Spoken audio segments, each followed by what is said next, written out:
এটা কত বছর হয়েছে?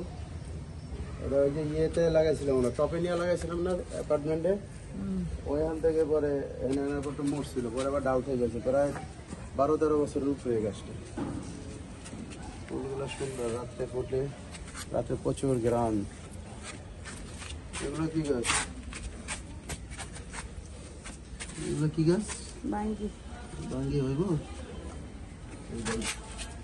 মেহেন্দি গাছটাও পুরানো, ডালেতে লাগানো ছিল। এই পেঁপে গাছটা ফুল লাগিয়েছিল, এটাকে একটা হালাই দিতে আগে কি করছিল, ওগুলো উঠে গেল।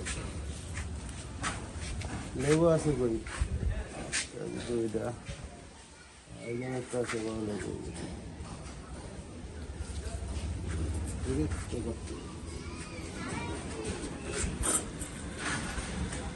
হলো বিলম্ব তুলতেছি গাছ থেকে।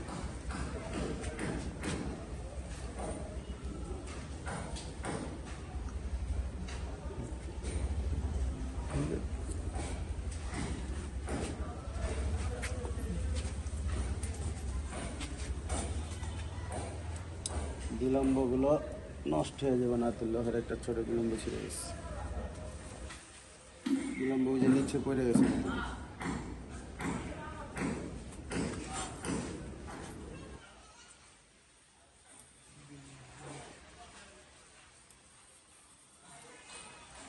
কুমিল্লা ছাড়া অন্য কোনো দেশে বিলম্ব চিনে?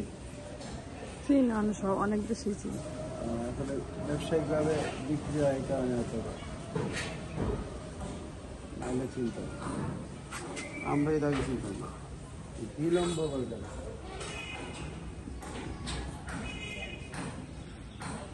এই ডালটা ভাঙা লাগবে, ডালটা কি হইব? ফুল আইলে এবার খাওয়ার পরে ডালটা ভাঙতে হবে না, এটা সমস্যা হবে। একবারে ছা দিয়ে গেছে।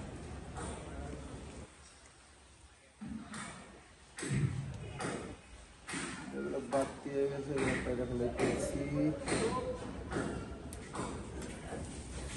একটা গাছ হইলে অনেক হয়, এখানে শেষ করা যায় না। এখানেও আছে,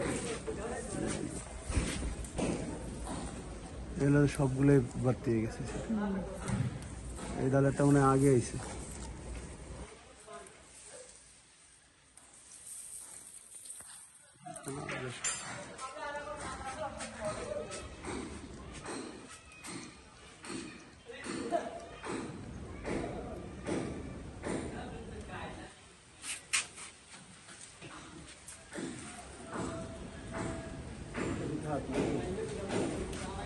আর আছে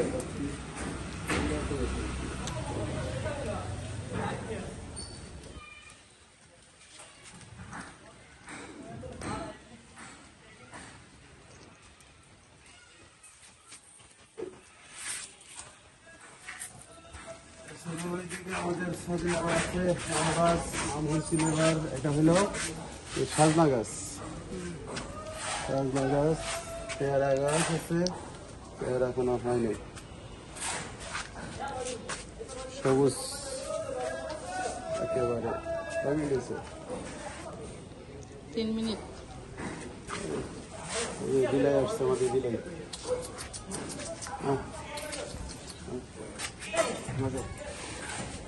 চলে গেছে।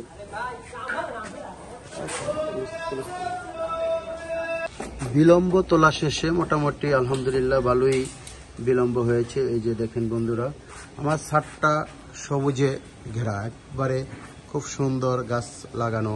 আমি গাছের প্রতি একটু ছোটবেলা থেকেই দুর্বল, তাই সবসময় গাছ লাগাতাম ছাদে, বা ভাড়ার যখন ছিলাম তখন বারান্দায় লাগাতাম।